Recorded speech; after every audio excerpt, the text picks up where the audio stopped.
Cost or opportunity? How do agents view their marketing in the current market? I'm joined today by Nelly Barova from Art Division. How are you doing, Nelly? Hello, David. I'm very well. Thank you very much for having me today. It's always a pleasure. I'm not meant to have favorites, but you're one of my favorites, okay? I'm sure you say that to everyone. I tell them all that. I tell them all that. Nelly, we were talking off camera about this interesting sort of phenomena that we see sometimes within the property industry, because that's where you and I, our focus is most of the time. But when there is pockets of uncertainty in a market, or we feel that the market's changing, sometimes an agent can sort of take a knee-jerk reaction. And it's not uncommon to see this at sort of heightened times of crisis, as where the economy's going, or as we saw very clearly during COVID, an unexpected event can come along and sort of knock us all off our perch. But what's interesting out of that discussion is that you have some very real experiences with agents in terms of test cases, if you like, of people that chose to double down and invest in their marketing at a time of uncertainty, rather than sort of pull back and go silent and go dark. So tell us a little bit about that. Yes, you're absolutely right. I'm actually very passionate about this topic, because right now, and over the past sort of 3-4 months, I have spoken with quite a few estate agents who view the current market as unstable and take the view of doing nothing and keeping things as they are, and to see what will happen with the market before they decide to change anything or to introduce anything new in terms of how they generate leads. And in my view, that's probably the worst thing one should be doing in the current market, because I personally see this as an opportunity to do better long term. And a great example, as you said, was 2020, when COVID kicked in, when nobody was prepared for this period. And the market literally stopped overnight. And we have a few clients that actually, instead of stopping their marketing and waiting to see what will happen, they actually invested in updating all their marketing assets, discussing the direction of the business, what would they like to gain once the market starts moving forward again, and really increase the reach and the exposure of the brand with their ideal customers. And we have some amazing success stories as a result of that. So one client in particular increased their instructions come to September, October of 2020. The following year, 2021, in February, they became the #1 agent in their area in terms of number of instructions. And I believe that if we've been able to go through COVID or a lockdown period, the current market shouldn't really be a problem with a lot of agents, because we already have experience of what I believe was probably the worst time we've had. Yeah. So taking this example and taking the lessons from this market, I sort of thought that most agents will have learned their lesson and would start seeing their marketing as probably one of the most important assets within their business. I mean, their website is the most visited branch in their business, and should be the one that they take care the most to ensure that they get as much as they possibly can out of it. But instead, pretty much 1 in every 2 or 3 agents I speak with take the view of not doing anything. So, you know, that's a very interesting topic, why that is. It's interesting, as I think that probably divides I know we're generalizing here, but it divides the sort of agent marketplace up into 2 types of individual: somebody that sees marketing as a cost, and somebody that sees marketing as an investment. And I'm willing to wager money that the people that see marketing as an investment are the type of agents that also, when they go out to advise customers, describe their services as being an investment, in order for them to obtain the best price possible for their property, or the best rent possible, that these services are valuable, they have value, and it's something that should be invested in. I think the agents that see everything as a cost, they're the agents that also are defined by how much they charge and nothing else. It's not the value that they add. And I think that's probably, there's probably two mindsets on that. So I know I would agree with you. Yeah. I know that there are different types of marketing campaigns, and for that, and let's not just chuck everybody into those two brackets. Yeah. There are some people that might be teetering in between. So, what type, if they were looking to sort of be cautious or to scale back slightly, but to pick and choose what it is that they do, there are some tips for them in terms of what they can double down on, and what they can afford perhaps to let go a little bit at the moment. Yes. So maybe let's explore that. Yes. I mean, first of all, we in our division are all about persona-driven marketing. So I think with every estate agency, the starting point should be, who are they looking to attract? And marry that with the current market. So who are the people that are selling at the moment? Who are the people that are looking for a letting agency, if that's what the service is on offer? And who are the current buyers? I mean, obviously there's plenty of tenants that's not really the issue at the moment. And really discuss internally where the gains can come from. Marketing is there to help articulate the correct message with the correct audience. So in the current market, there are definitely still plenty of opportunities.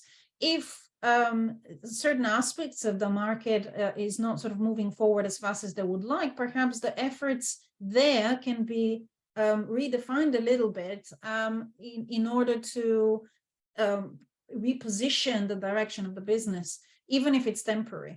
But like you said, there are certain campaigns that absolutely must be kept and must be invested in, and others that can be either scaled down or paused for a short period of time. And I sort of explained the logic behind it. In this current market, especially if they are people who are sitting on the fence. So if you operate in a market where you have sellers that are not quite sure whether they should put the property on the market or wait, whether they should sell or let, and perhaps they're not quite sure whether they will get the top value for the house that they currently own. This is where actually building that long-term relationship is very, very important. So perhaps the timing is not quite right for them today, but they are considering selling at some point. So if marketing is only aimed at those who need to convert at that moment in time, that's the wrong approach for the current market. So everyone needs to be looking at the long-term gain for those type of leads. And a long-term gain means that you need to invest into things like building your email lists. Because when you have a good, healthy email list of prospects, you can build that trust and relationship over a long period of time. And when the time is right for them, you, as an estate or letting agent, will be one of the 2 or 3 that will choose to value their property. So your campaigns should aim to attract your potential clients and convert them at least into an email subscriber. So that's one campaign which I believe that should not be stopped.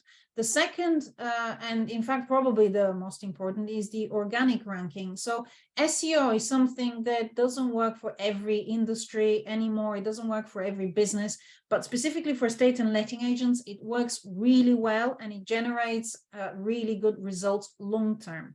So if you are investing in your organic ranking, and by this, I don't just mean ranking for your local areas, I also mean ranking for educational style content in form of blogs. And is that because we've got quite sort of specialized services that solve problems that people will be searching for? Exactly that, precisely. Right. And also because, again, I started with the fact that we're talking about persona-driven marketing. If you really dive into who are the sellers or who are the landlords, what is the starting point of their journey? Usually it's a research phase. You know, if I'm looking to sell, I probably will be researching roughly how much would I be getting for my current house? Where will I be moving to? And there's always a motive as to why I would like to move. I don't just want to sell for the sake of selling. Usually it's because of whatever personal circumstances that I need to move. So the research phase is what triggers what I'm searching for. And this creates the opportunities for the topics that estate agents should be creating to attract those prospects. This is especially true for landlords, because there is a lot that landlords will be researching before they take their decisions. And so those sort of two types of rankable content should never be stopped. Because the aim of the game here really is to rank as high within the first page as possible. The minute you stop this activity, your competition will overtake you, and therefore they will be getting more of the traffic from your prospects. And the minute you start slipping down the ranking, to get back up will take months and months and significantly more investment. So this very short-term saving view will cost significantly more long-term. So in a way, it's not a saving. In my view, it's a loss, because you might save 2, 3, 4, 5,000 pounds right now, but you would lose significantly more in revenue in the long run, from the loss of the instructions that you could have had that you will not get. And that's why the sort of two main type of campaigns that should never be stopped are your SEO organic ranking content marketing. So, you know, writing those informative blog articles that are engaging with the right personas that you're looking to attract, and email marketing, which is again part of the content marketing family, which is aimed to have those regular touch points with your prospects, again, with informative, educational, quality content. So what I'm not suggesting is that you write rubbish and you send and bombard clients with rubbish. No one likes to receive that. They will unsubscribe. So yes, it will require a little bit more time and effort to do things properly. But those two types of campaigns will consistently generate you leads for a very long period of time. Because if I gain a new subscriber today and I nurture that person for several months, they may convert in September. That activity was still worth doing. So that for me is where I see a lot of agents actually not investing in their websites. Obviously, to actually have a good ranking website, you need to have the site properly designed and structured to begin with. And your content needs to have an element of, let's face it, we're living in a time of automated AI bots churning out generic content for everybody. But the honest truth is, your content needs to be compelling. There's no point. I mean, I see agents doing this the whole time. They feel, particularly on social media, the need to post something instead of nothing, which I understand. But the stuff that they're pumping out, is it compelling reading for that audience? Are they going to say, actually, look, this is something that I want to engage with? And I think that needs a little bit of thought. It needs a little bit of consistency as well, I think. Yes, absolutely. Yes. I mean, on the topic of social media sharing, generally the property content is not something that a lot of people are engaging and sharing and liking in comparison to other industries. So, you know, agents, if they get 3 likes, that's probably good result on posts like this. So I totally agree with you. We're more about the quality as opposed to the quantity for those things, because, you know, no one goes on Facebook to see sales messages from estate agents. That's not the purpose of why sellers, if you like, and landlords go on Facebook. They go on Facebook or any other social media channel to get entertained. Obviously, LinkedIn is a business-to-business channel. That's not equally the right channel for estate agents to be promoting to sellers, because you don't really know who the sellers are. If you're selling to other businesses, then yes. But in terms of the type of campaigns that potentially estate agents could save some money in the current market, those are campaigns that are aimed at the, say, sellers or landlords who should take action there and then. And in those terms, I would say Google AdWords or paid campaigns with Google are usually aimed at sellers or landlords who are ready to book a valuation today. Now, if you believe that majority of your prospects are not quite ready to book the valuation today, and you still continue to invest the same amount of money in those sort of paid campaigns, perhaps scaling down on that, or if you don't want to scale, probably the next best thing will be actually to rethink your messages. So instead of going straight for the kill and asking for valuation, think about how you can get them into your email list so you can nurture them long term. And perhaps those type of leads will be cheaper to obtain. Another one, which I'm sure that many estate agents might disagree with me on that one because they like it, but leafleting. You know, a lot of estate agents are spending thousands of pounds on sending letters and leaflets to certain addresses in order to obtain that valuation and instruction. And I believe that in markets like today, where there is a bit more uncertainty, those letters might potentially end up in the recycling bin more often than in other markets. So perhaps consider scaling that down if you are finding that your leafleting campaign is not generating as much as it used to. There is nothing wrong with you pausing that for a few months and then trying again a little bit later on. But any campaign that is aimed at converting the prospect into a valuation request there and then, at that moment in time, will probably cost you more money than in a market that, you know, a lot of people are entering, selling and buying.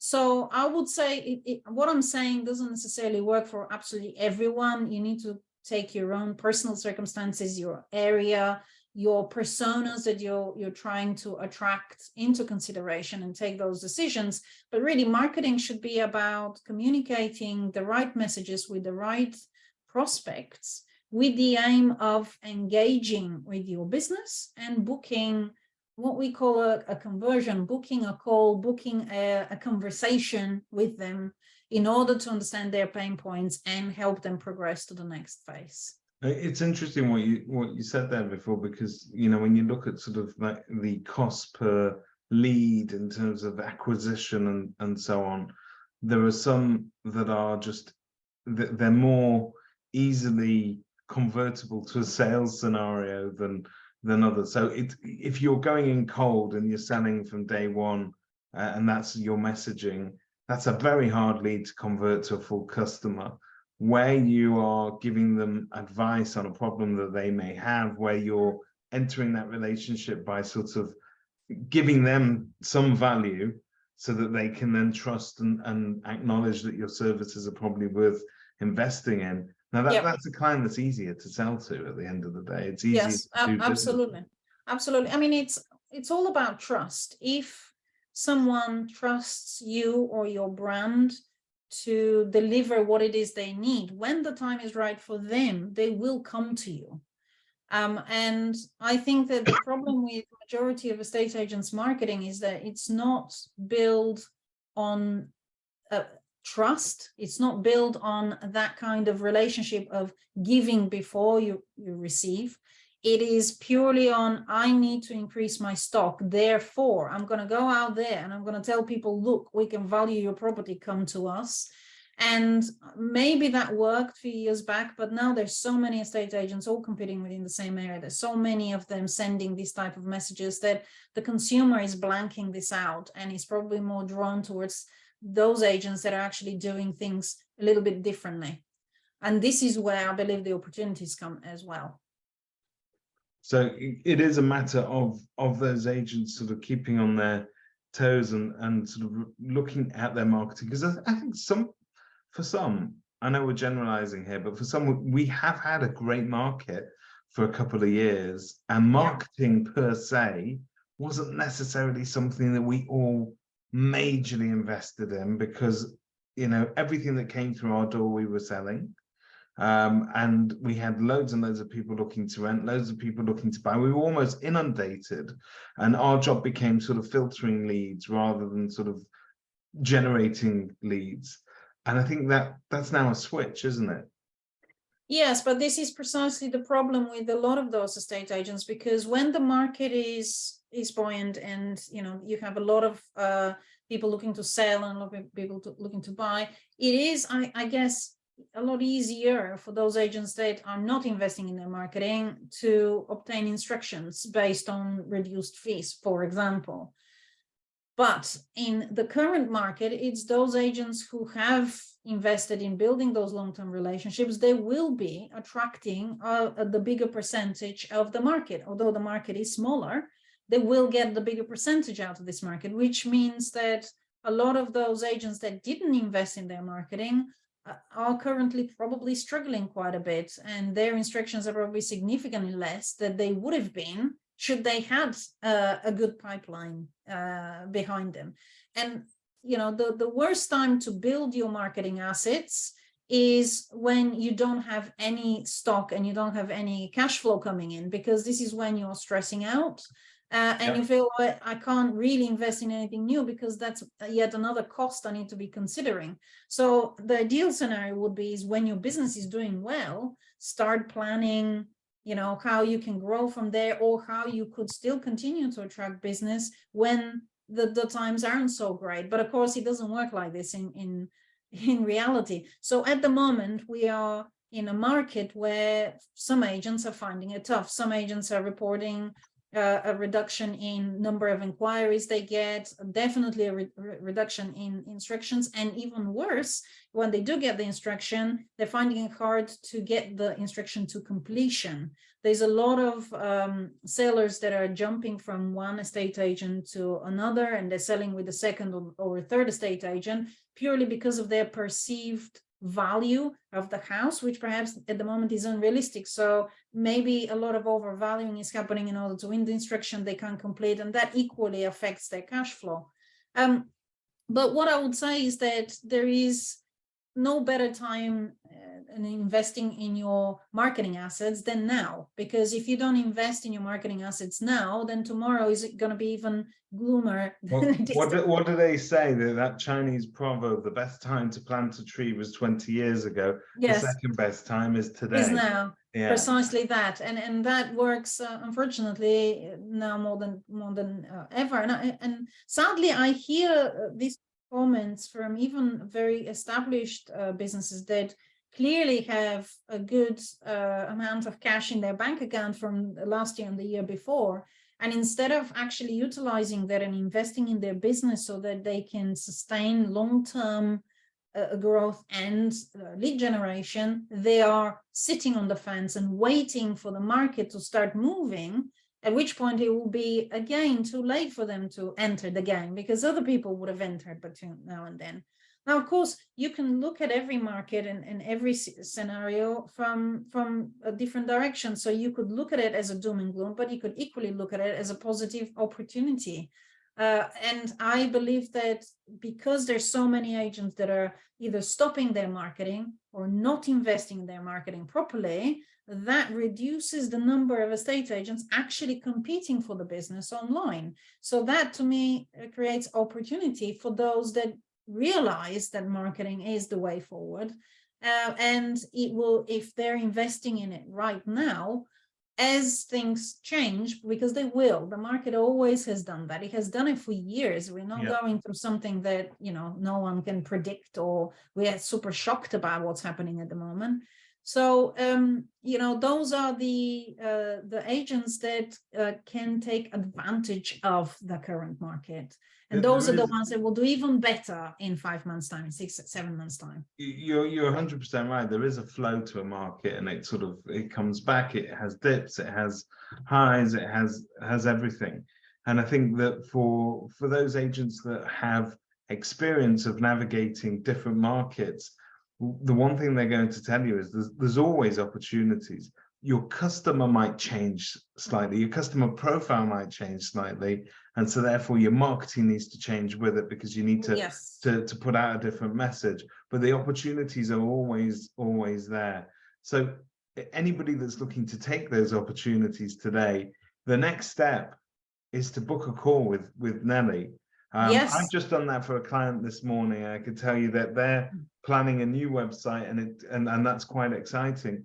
But even for people who've got existing websites who are just looking to beef up their marketing, you've got some very interesting plugins that make websites suddenly transform them and they come to life and do a lot more. And truly, it's a website that works for you rather than and is an essential part of your marketing campaign. It's not just a passive business card that sits there on the internet. Absolutely, yes. Leads. Specifically for estate and letting agents, your website should be the best negotiator you have in-house. And it's your negotiator that works 24/7, and it should be generating you leads in your sleep, essentially.